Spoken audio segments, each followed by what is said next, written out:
you have been to Chautauqua, know Chautauqua, that's a whole, great. Usually you got to really kind of explain what this unique place that concentrates on the arts and on religion and education. I've been going the last several years myself, and my family and I, and just love it. It's a place where people, I'm going to say, a lot of different religious faiths come together. But in fact, although there are Unitarian Universalists and Catholics and Jews, it really is kind of steeped in the culture of mainline Protestantism. A few years back, after I had been there, a resident of Chautauqua, a summer resident of Chautauqua, had kind of heard me talking about what was going on at Meadville Lombard and what we were doing with our education. And he got a little idea into his head. He wanted to see if he couldn't help make Chautauqua more of an interfaith rather than an ecumenical experience for people, a place that really did embrace faith traditions from across the faith spectrum rather than from a more narrow kind of Christian mainline Protestantism spectrum. He was in his 70s, a real estate developer, a nearly retired real estate developer from California, where he maintains his winter home. And he decided that he was going to attend Meadville Lombard, take a degree, so that he could begin to learn how to help make Chautauqua more of an interfaith kind of based community. So he couldn't wait till he graduated. He's a Unitarian Universalist and a Meadville Lombard student. He got started right away integrating what he was learning in his courses and in his time with us. And he began to work with the leadership of Chautauqua.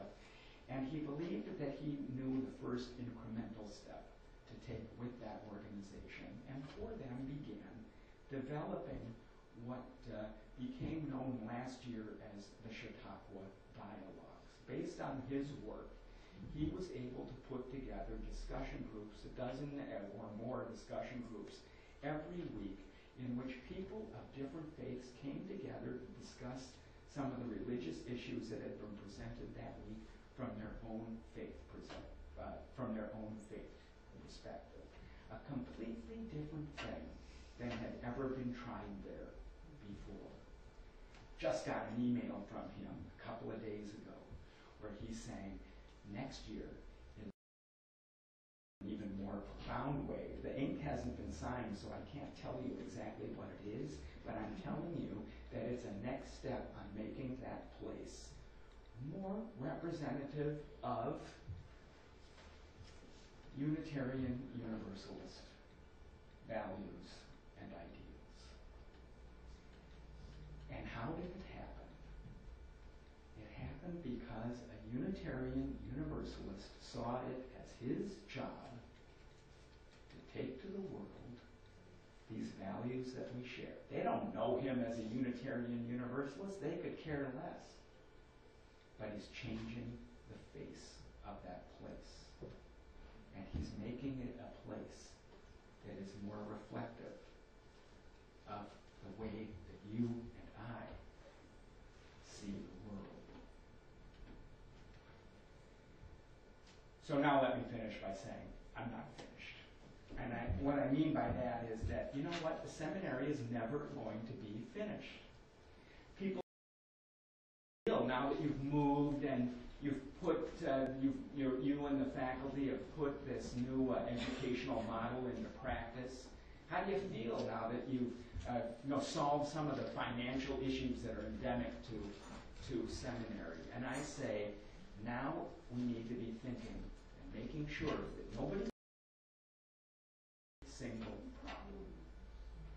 The future is uncertain. The way that we're doing theological education today at Meadville Lombard may not be the way that theological education needs to be done 10 years from now or 15 years from now.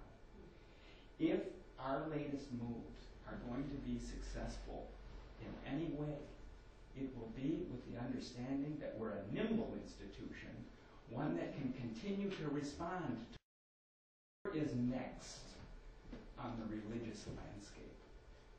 And people say to me, aren't you ready? Don't you feel like you've given this school your legacy? And I think, no.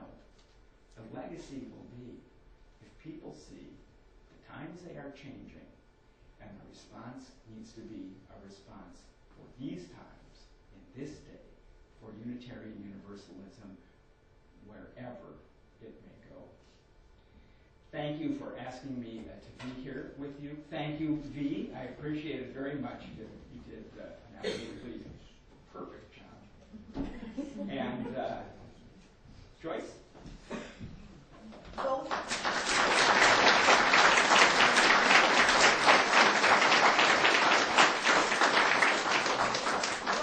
Lee and V are perfectly capable of running questions, Q&A. We have about 10 minutes.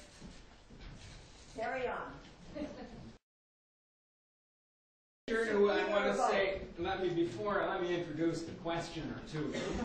A valuable member of the Meadville Lombard community who serves not only as a professor for us on occasion, whose works we teach to our students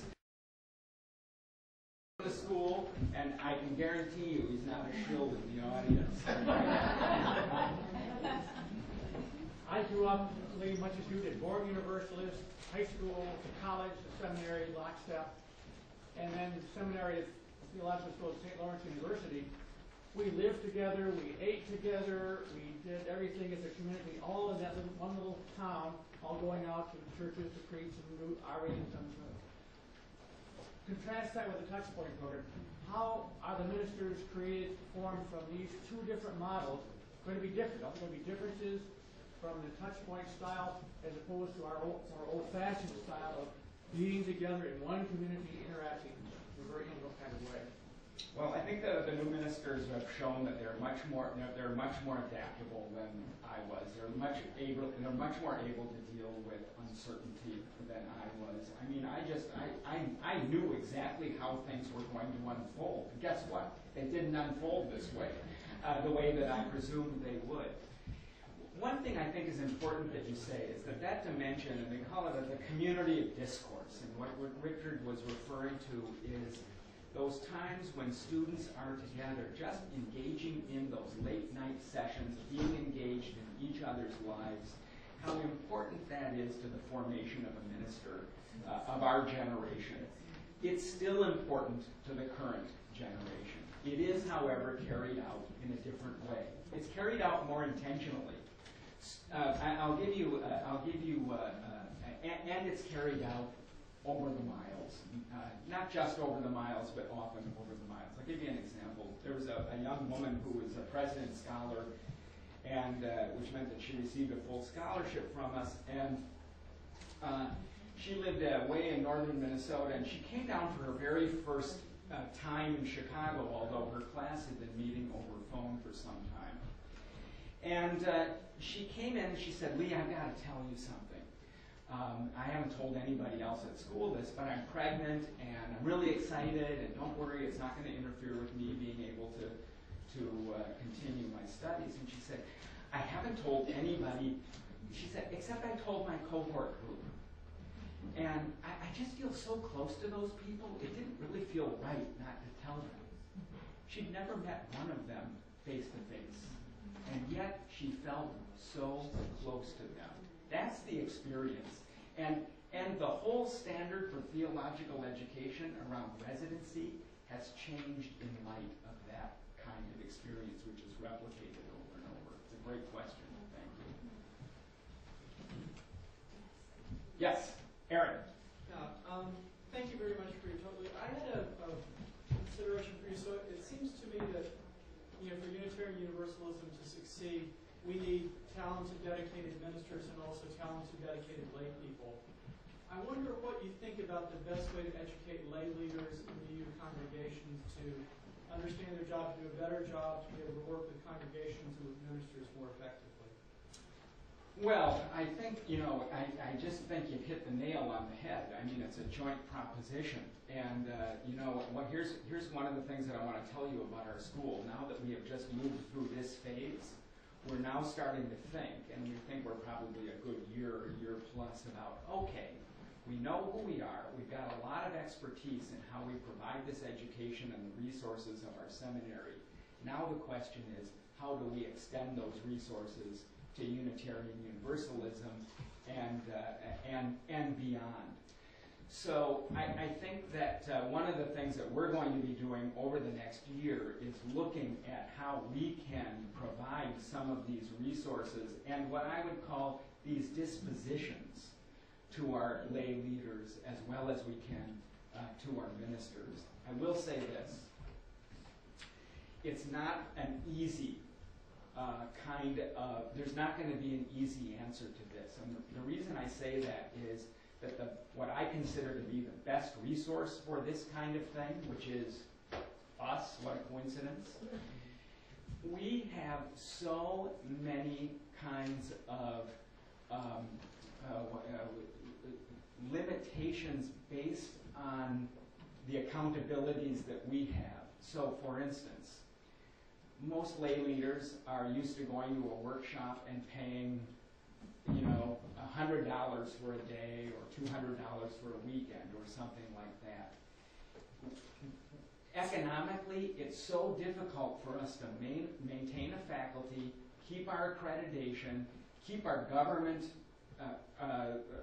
links in line. You're in higher education. Everything that a big university needs to do, we need to do. And we have 125 students. And we have a budget of less than $3 million a year. So a lot of these are economic considerations, not considerations of the will. And of course, there's a simple answer to all of that. And I refer you to Danny Davidoff, our director, our consultant for development, our little wallflower back there. And Jenny is also a former keynote speaker for the state convention back in about when she was moderator of the UUA in 1990. I think it was 1997 that I Somewhere there. keynoted this meeting. So we have two keynoters here, and we have about 2 more minutes before we need to get into the meeting.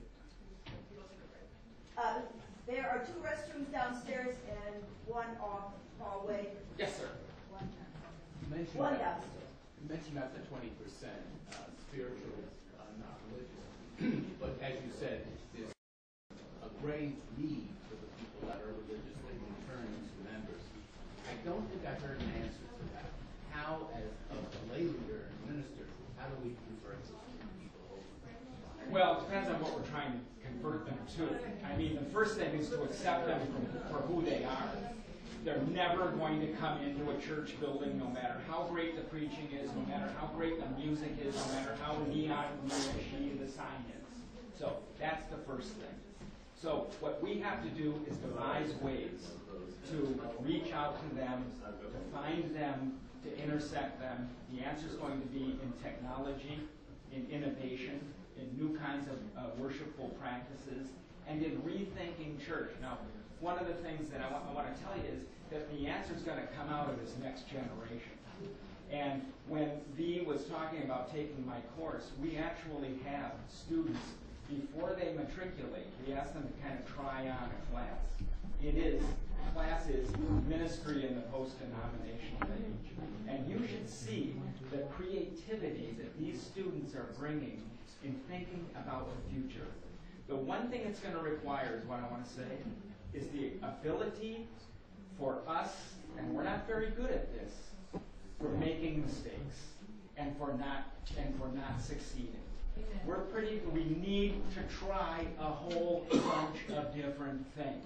And I say we're not very good at this because what we often do is try something, and if it didn't work, we often will collapse in on ourselves. We need an entrepreneurial spirit among all of us. So great question.